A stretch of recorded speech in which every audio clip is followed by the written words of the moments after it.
नमस्ते साथियों, एक बार में आप सभी का फिर से स्वागत करते हैं आपके अपने यूट्यूब चैनल शायद है शायद बाटे में। साथियों, आज मैं लेकर आई हूँ महादेवी वर्मा जी की कहानी भक्ति। तो कहानी शुरू करने से पहले आइए उनके जीवन परिचय के महत्वपूर्ण बिंदुओं पर आइए चर्चा कर लेते हैं। महादेवी वर्मा जी का जन्म 26 मार्च 1907 को फर्रुखाबाद उत्तर प्रदेश में हुआ था। इस परिवार में 7 पीढ़ियों के बाद महादेवी वर्मा जी का जन्म हुआ था। इनके पिता का नाम गोविंद प्रसाद वर्मा, माता हेमरानी देवी, इनकी छोटी बहन और 2 छोटे भाई थे।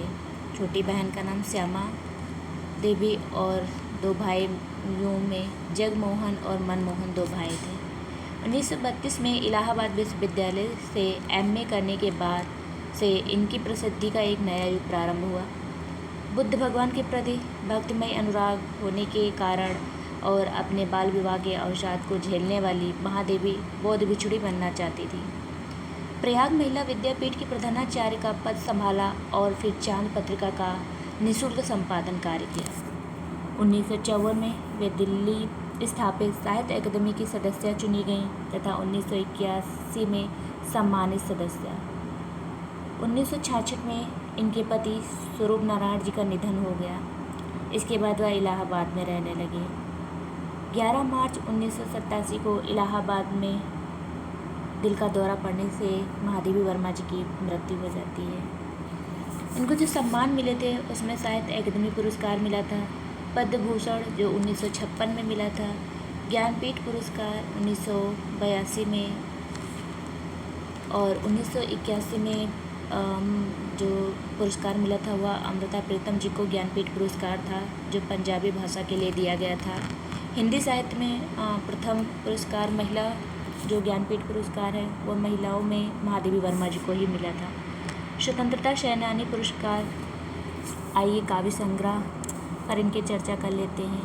इनका काव्य संग्रह है नीरजा 1925, या दल यात्रा 1932, संत गीता 1932, स्त्री 1935, सार संग्रह 1936, संघमित्रा जो है 1940 में, युगल गीत 1945 में, संदेश 1942 में, या देश दिन या 10 दिन 1946 में, निर्मला 1947 में आदि। गद्य और रेखा चित्र पर भी आइए देख लेते हैं। अतीत के चलचित्र है 1961 में, ये रेखा चित्र है इनका। स्मृति की रेखा है 1943 में, ये भी रेखा चित्र है। पथ के साथी 1956, मेरा परिवार ये संस्मरण है 1972 का आदि।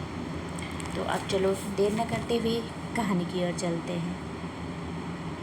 छोटे कद और दुबले शरीर वाली भक्तिन अपने पतले होठों के कानों में दृढ़ संकल्प और छोटी आंखों में एक विचित्र समझदारी लेकर जिस दिन पहले पहले मेरे पास आ उपस्थित हुई थी तब से आज तक एक युग समय बीत चुका है।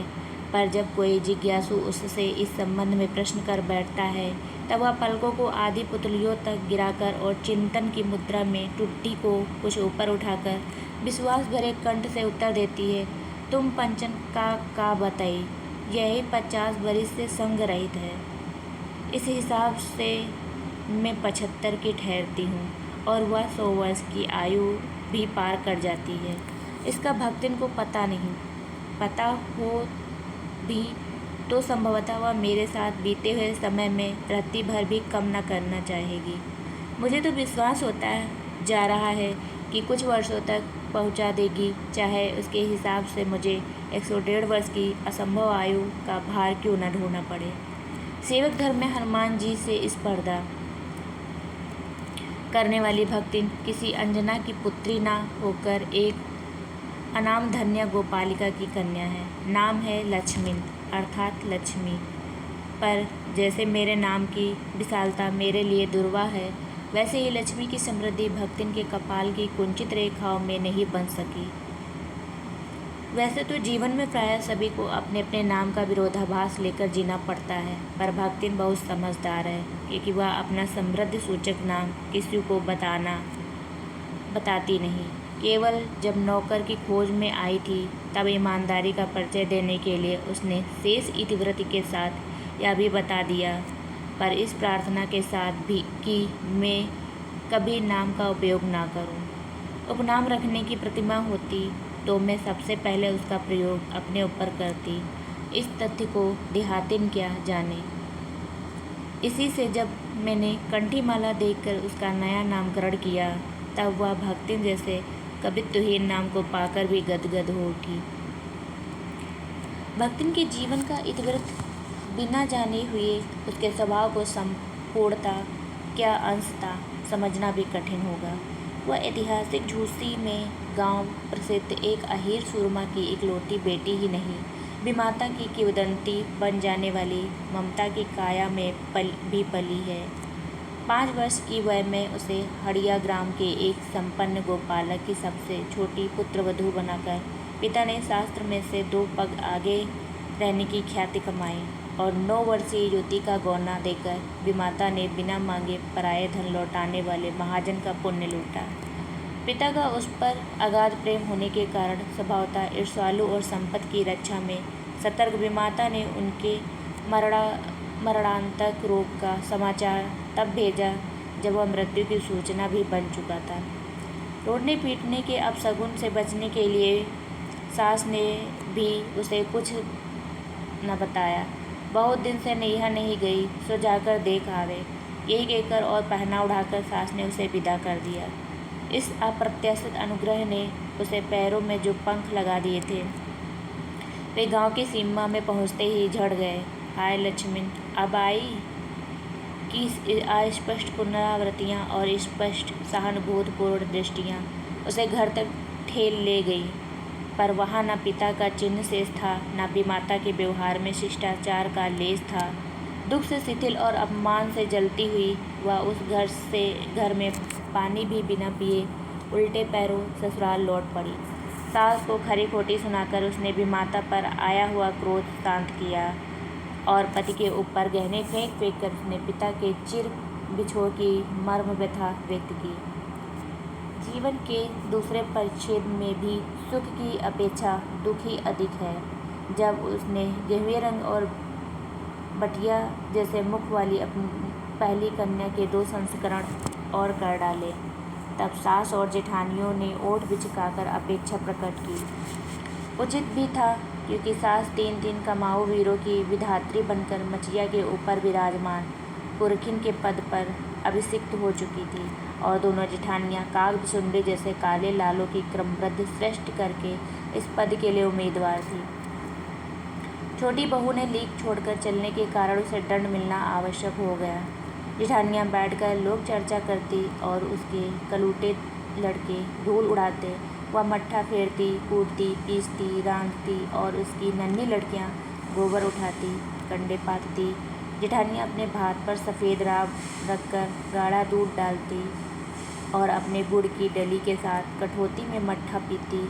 उसकी लड़कियाँ चने बाजरे की भूरी चबाती। इस दंड विधान के भीतर कोई ऐसी धारा नहीं थी जिसके अनुसार खोटे सिक्कों की टकसाल जैसी पत्नी के प्रति को विरक्त किया जा सके। सारी चुगली चबाई की परिणति उसके पति प्रेम को बढ़ाकर ही होती थी। जेठानियाँ बार पर घमाघम पीटी कूटी जाती थी, पर उसके पति कभी उंगली भी नहीं छुआई। वह बड़े बाप की बड़ी बात वाली बेटी को पहचानता था। उसके अतिरिक्त परिश्रमी, तेजस्विनी और पति के प्रति रोम रोम से सच्ची पत्नी को वह चाहता भी बहुत रहा होगा, क्योंकि उसके प्रेम के बल पर ही पत्नी ने अलगोजा करके सबको अंगूठा दिखा दिया। काम वही करती थी, इसीलिए गाय भैंस, खेत खलिहान, अमराई के पेड़ आदि के संबंध में उसी का ज्ञान बहुत बढ़ा चढ़ा था। उसने छाँट कर ऊपर से असंतोष की मुद्रा के साथ और भीतर से पुलकित होते हुए जो कुछ लिया वह सबसे अच्छा भी रहा। साथ ही परिश्रमी दंपति के निरंतर प्रयास से उसका सोना बन जाना भी स्वाभाविक हो गया। धूमधाम से बड़ी लड़की का विवाह करने के उपरांत पति ने घरौंदे से खेलती हुई 2 कन्याओं और कच्ची गृहस्थी का भार 29 वर्ष की पत्नी पर छोड़कर संसार से विदा ली।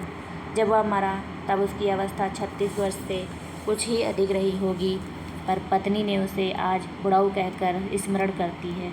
भक्तिन सोचती है कि जब वह बूढ़ी हो गई तब क्या परमात्मा के यहाँ भी वह न बूढ़ा हो गए होंगे? अतः उन्हें बुढ़ाऊ न कहना उनका घोर अपमान है। हाँ, तो भक्तिन के हरे भरे खेत, मोटी ताजी गाय भैंस और फलों से लदे पेड़ देखकर जेठ जिठौतों के मुंह में पानी भर आना स्वाभाविक था। इन सबकी प्राप्ति तो तभी संभव थी जब भैयाहू दूसरा ब्याह कर लेती, पर जन्म से खोटी भक्तिन उनके चकमे में आई ही नहीं। उसने क्रोध से पांव पटक कर आंगन को कंपायमान करते हुए कहा, हम कुकरी बिलारी नाय होए, हमारा मन पुसाई तो हम दूसरे के जाब नाही ता, तुम्हारा पचे के छाती पर फुआरा भूजब और राज करब, समझे रहो। उसने ससुर, अजिया ससुर और जाने की पीढ़ियों के सुरगढ़ों की उपार्जित जगह जमीन में से सुई की नोक के बराबर भी देने की उदारता नहीं दिखाई। इसके अतिरिक्त गुरु में कान फुकवा, कंठी बांध पति के नाम पर घी से चिकने केसों को समर्पित कर अपने कभी न टलने की घोषणा कर दी। भविष्य में भी संपत्ति सुरक्षित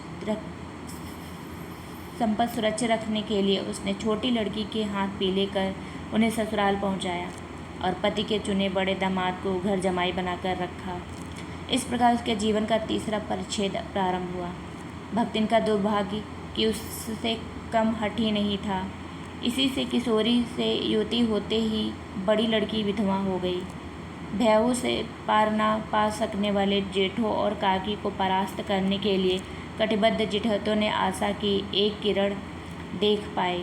विधवा बहन के गठबंधन के लिए बड़ा जिठौत अपने तीतर लड़ाने वाले साले को बुला लाया, क्योंकि उसका हो जाने पर सब कुछ उन्हीं के अधिकार में रहता।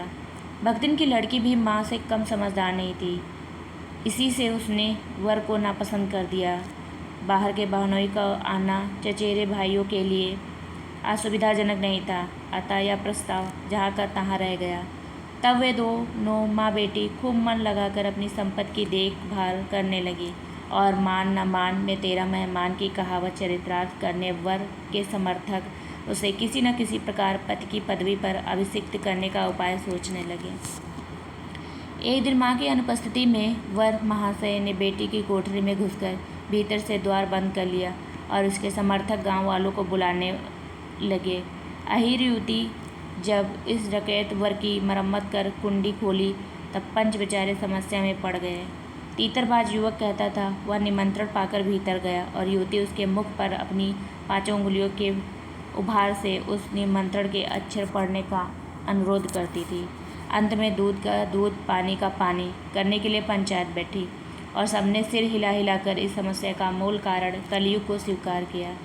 अपीलहीन फैसला हुआ कि चाहे उन दोनों में एक सच्चा हो चाहे दोनों झूठे, पर जब वे कोठरी से निकले तब उनका पति पत्नी के रूप में रहना ही कलयुग के दोष का परिमार्जन कर सकता है।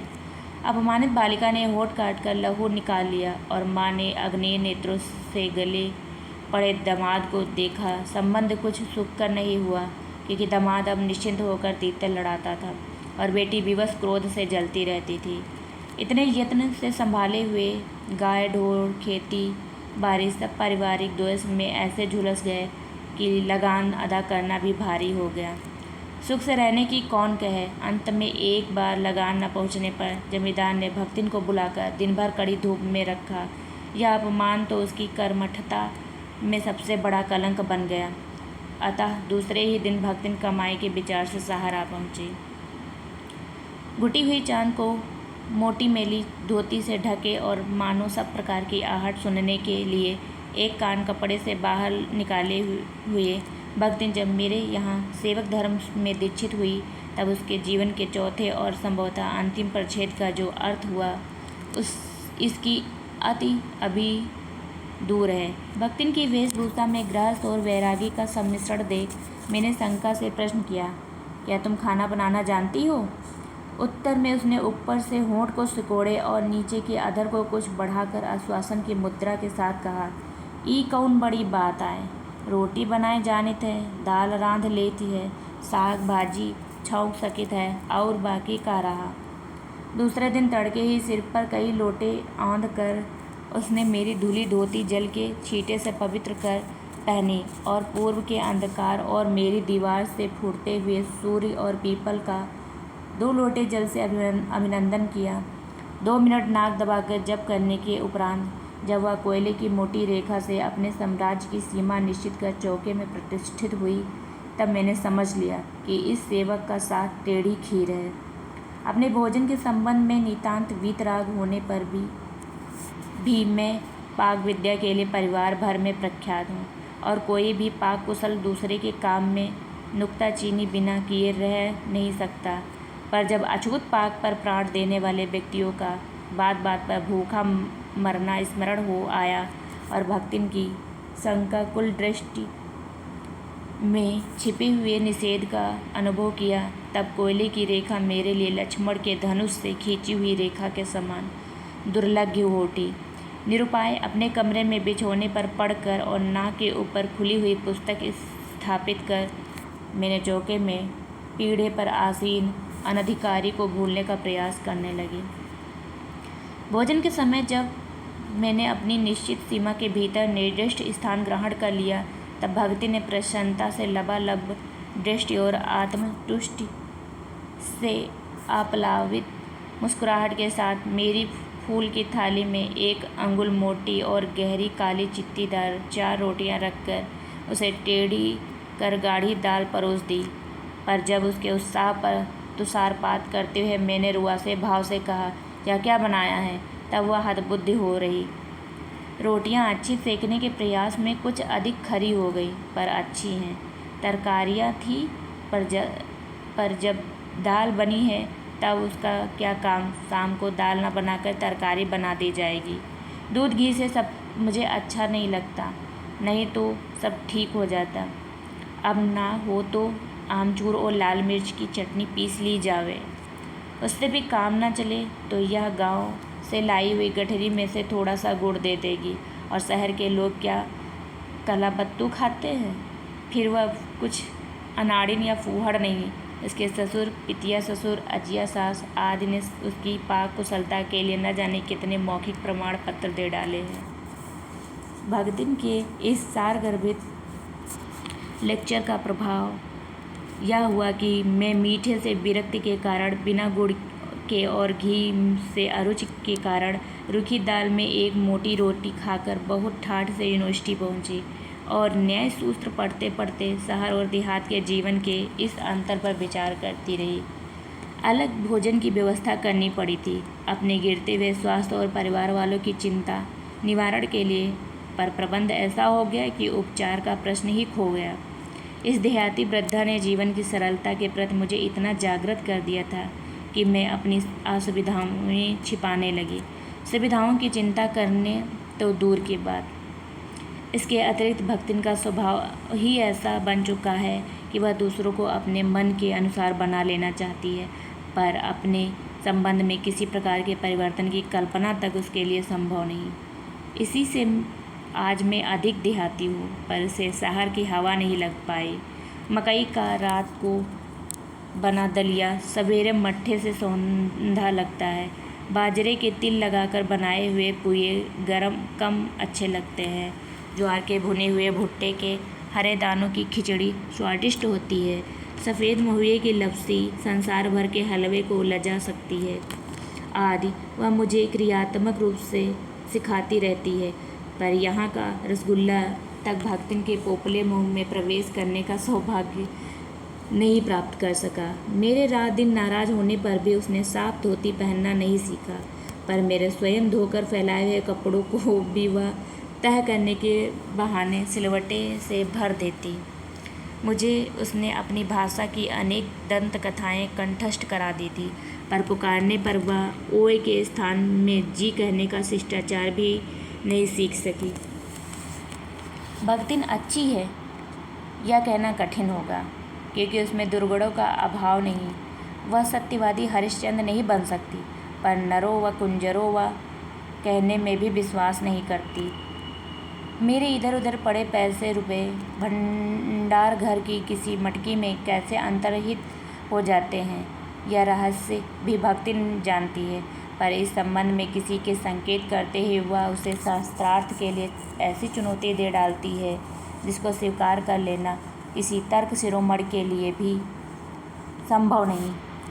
यह उसका अपना घर ठहरा, पैसा रुपया जो इधर उधर पड़ा देखा संभाल कर रख लिया। यह क्या चोरी है? उसके जीवन का परम कर्तव्य मुझे प्रसन्न रखना है।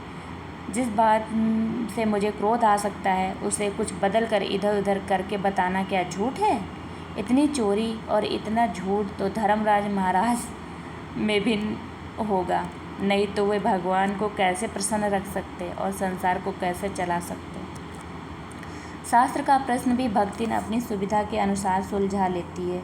मुझे स्त्रियों का सिर घुटना अच्छा नहीं लगता।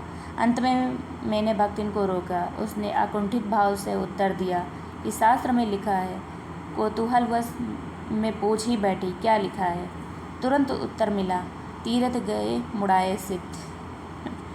कौन से शास्त्र का यह रहस्यमय सूत्र है, यह जान लेना मेरे लिए संभव ही नहीं था। अतः मैं हार कर मौन हो रही और भक्तिन का चूड़ा कर्म हर बृहस्पतिवार को एक दरिद्र नापित के गंगा जल से धुले अस्तुरे द्वारा यथाविधि निष्पन्न होता रहा।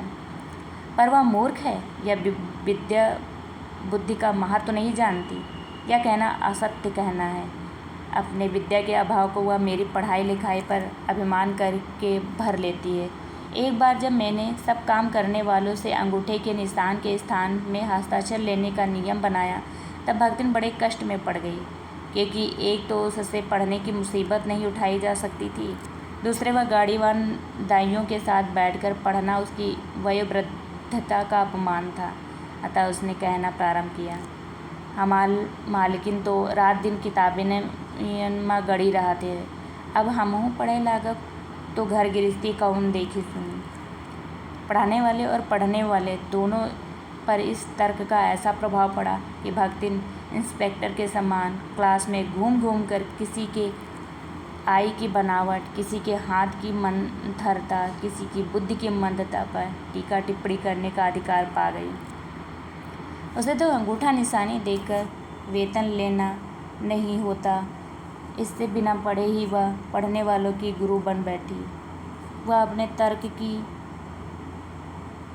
ही नहीं, तर्कहीनता के लिए भी प्रमाण खोज लेने में पटु है। अपने आप को महत्व देने के लिए ही वह अपनी मालकिन को असाधारणता देना चाहती है, पर इसके लिए भी प्रमाण की खोज ढूंढ आवश्यक होती है। जब एक बार मैं उत्तर पुस्तकों और चित्रों को लेकर व्यस्त थी तब भक्तिन सबसे कहती घूमी, ऊ बिचरऊ तो रात दिन काम में झुकी रहते हैं और तुम पंचे घूमती रही फिरती हो, चलो तनिक तिनुक हाथ बटाए लो। सब जानते थे कि ऐसे कामों में हाथ नहीं बटाया जा सकता, अतः उन्होंने अपनी असमर्थता प्रकट कर भक्तिन से पिंड छुड़ाया। बस इसी प्रमाण के आधार पर उसकी सब अतिशयोक्तियाँ अमर बेल सी फैलने लगी। उसकी मालकिन जैसा काम कोई जानता ही नहीं, इसी से तो बुलाने पर भी कोई हाथ बटाने की हिम्मत नहीं करता, पर वह स्वयं कोई सहायता नहीं दे सकती। इसे मानना अपनी हीनता स्वीकार करना है। काम बताने का आग्रह करती है, कभी उत्तर पुस्तकों को बांधकर, कभी अधूरे चित्रों को कोने में रखकर, कभी रंग की प्याली धोकर और कभी चटाई को आंचल से झाड़कर वह जैसी सहायता पहुंचाती है, उससे भक्तिन का अन्य व्यक्तियों से अधिक बुद्धिमान होना प्रमाणित हो जाता है। वह जानती है कि जब दूसरे मेरा हाथ बटाने की कल्पना तक नहीं कर सकते तब वह सहायता की इच्छा को क्रियात्मक रूप देती है। इसी से मेरी किसी पुस्तक के प्रकाशित होने पर उसके मुख पर प्रसन्नता की आभा वैसे ही उद्भासित हो उठती है जैसे स्विच दबाने से बल्ब में छिपा आलोक। वह सोने में उसे बार बार छूकर आंखों के निकट ले जाकर और सब और घुमा फिराकर मानो अपनी असहायता का अंश खोजती है, और उसकी दृष्टि में व्यक्त आत्मतोष कहता है कि उसे निराश नहीं होना पड़ता है। यह स्वाभाविक भी है। किसी चित्र को पूरा करने में मैं व्यस्त में जब बार बार कहने पर भी भोजन के लिए नहीं उठती तब वह कभी दही का शरबत, कभी तुलसी की चाय वही देकर भूख का कष्ट नहीं सहने देती। दिन भर के कार्य भार से छुट्टी पाकर जब मैं कोई लेख समाप्त करने का भाव को छंदबद्ध करने बैठती हूँ, तब छात्रावास की रोशनी बुझ चुकती है। मेरी हिरनी सोना तख्त के पैताने फर्श पर बैठकर पागुर करना बंद कर देती हैं। कुत्ता बसंत मोटी मचिया पर पंजों में मुख रखकर आंखें मूंद लेता है और बिल्ली गोधली मेरे तकिए पर सिकुड़कर सो रहती है। पर मुझे रात की निस्तब्धता में अकेले न छोड़ने के विचार से कोने में दरी के आसन पर बैठकर बिजली के चकाचौंध से आंखें मिचमिचाती हुई भक्तिन प्रशांत भाव से जागरण करती है। वह ऊँघती भी नहीं, क्योंकि मेरे सिर उठाते ही उसकी धुंधली दृष्टि मेरी आंखों का अनुसरण करने लगती हैं। यदि मैं सिरहाने रखे रैक की ओर देखती हूँ तो वह उठकर आवश्यक पुस्तक का रंग पूछती है। यदि मैं कलम रख देती हूँ तो वह स्याही उठा लाती है। यदि मैं कागज़ एक और सरका देती हूँ तो वह दूसरी फाइल टटोलती है। बहुत रात गए सोने पर भी मैं जल्दी ही उठती हूँ और भक्तिन को तो मुझसे भी पहले जागना पड़ता है। सोना उछल कूद के लिए बाहर जाने को आकुल रहती है। बसंत नैतिक कर्म के लिए दरवाज़ा खुलवाना चाहता है और गोधूली चिड़िया की चहचहाहट में शिकार का आमंत्रण सुन लेती है। मेरे भ्रमण की भी एक कांत साथनी भक्तिनी रही है। बद्री केदार आदि के ऊंचे नीचे और तंग पहाड़ी रास्ते में जैसे वह हट करके मेरे आगे चलती रही है, वैसे ही गांव की धूल भरी पगडंडी पर मेरे पीछे रहना नहीं भूलती। किसी भी परिस्थिति में किसी भी समय कहीं भी जाने के लिए प्रस्तुत होते ही मैं भक्तिन को छाया के समान पाती हूँ। युद्ध को देश की सीमा में बढ़ते देख जब लोग आतंकित हो उठे, तब भक्तिन की बेटी दामाद उसके नाती को लेकर बुलाने आ पहुँचे, पर बहुत समझाने बुझाने पर भी वह उनके साथ नहीं जा सकी। सबको वह देख आती है, रुपया भेज देती है, पर उनके साथ रहने के लिए मेरा साथ छोड़ना आवश्यक है, जो संभवतः भक्तिन को जीवन के अंत तक स्वीकारना होगा। जब गत वर्ष युद्ध के भूत ने वीरता के स्थान में पलायन वृत्ति जगा दी थी, तब भक्तिन पहली ही बार सेवक की विनीत मुद्रा के साथ मुझसे गांव चलने का अनुरोध करने आई।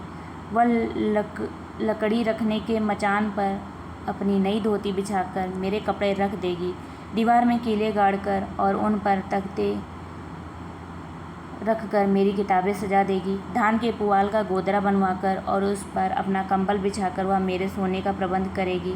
मेरे रंग स्याही आदि को नई हांडियों में संजोकर रख देगी और कागज पत्रों को छीके में यथाविधि एकत्रित कर देगी।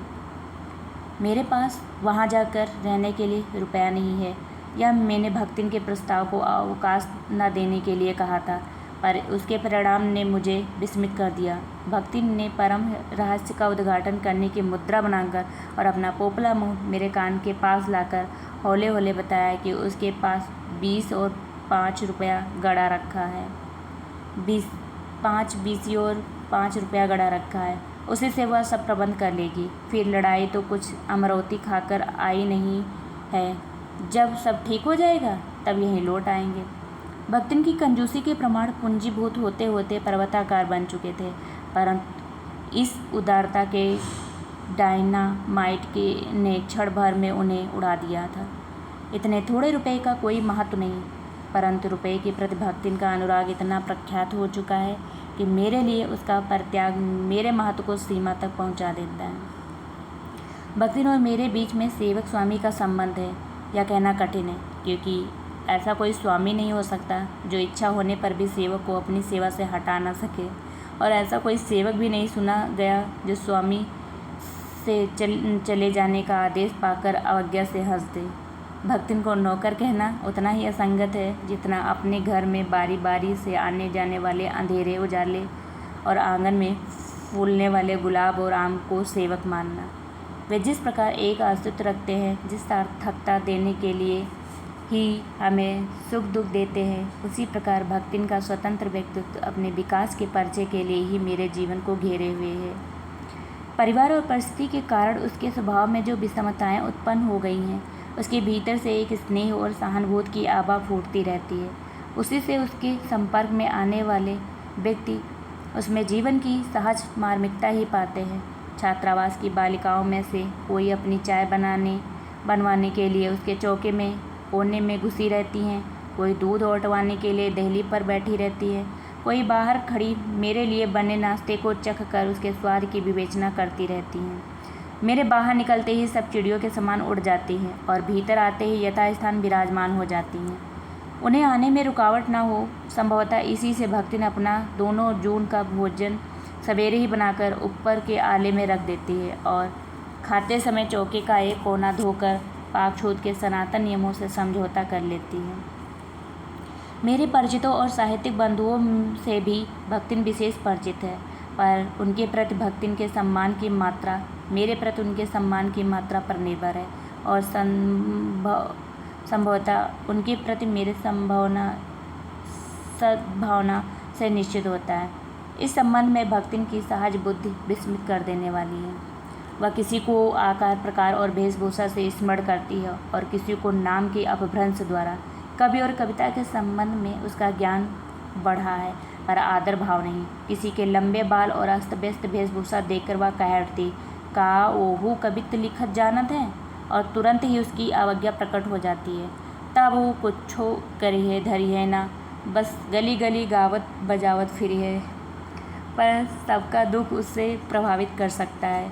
विद्यार्थी वर्ग में से कोई जब कारागार का अतिथि हो जाता है, तब उस समाचार से व्यथित भक्तिन बीता बीता भरे लड़कन का जेहल कलजुग रहा, तौन रहा अब परलय हो जाए।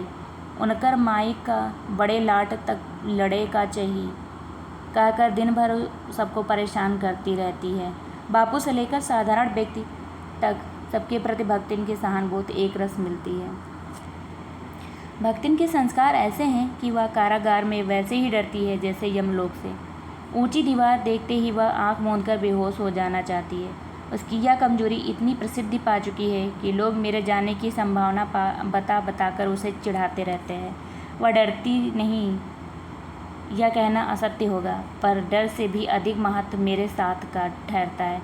चुपचाप मुझसे पूछने लगती है कि वह अपनी के धोती साबुन से साफ कर ले, जिससे मुझे वहाँ उसके लिए लज्जित ना होना पड़े। क्या क्या सामान बांध ले, जिससे मुझे वहाँ किसी प्रकार की असुविधा ना हो सके। ऐसी यात्रा में किसी को किसी के साथ जाने का अधिकार नहीं। यह आश्वासन भक्तिन के लिए कोई मूल्य नहीं रखता। वह मेरे साथ जाने की कल्पना से इतनी प्रसन्न नहीं होती जितनी मेरे साथ न जाने जा सकने की संभावना से अपमानित। यहाँ जहाँ मालिक वहाँ नौकर। मालिक को ले जाकर बंद कर देने में इतना अन्याय नहीं, पर नौकर को अकेले मुक्त छोड़ देने में पहाड़ के बराबर अन्याय है। ऐसा अन्याय होने पर भक्तिन को बड़े लाड तक लड़ना पड़ेगा। किसी की माई यदि बड़े लाड तक नहीं लड़ी तो नहीं लड़ी, पर भक्तिन का तो बिना लड़े काम ही नहीं चल सकता।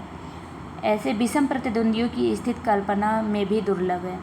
मैं प्रायः सोचती हूँ कि जब ऐसा बुलावा आ पहुँचेगा जिसमें न धोती साफ करने का अवकाश रहेगा, न सामान बांधने का, न भक्तिन को रोकने का अधिकार होगा, न मुझे रोकने का, तब चिरविदा के अंतिम क्षणों में यह देहातीन वृद्धा क्या करेगी और मैं क्या कहूँगी। भक्तिन की कहानी अधूरी है, पर उसे खोकर मैं इसे पूरी नहीं करना चाहती।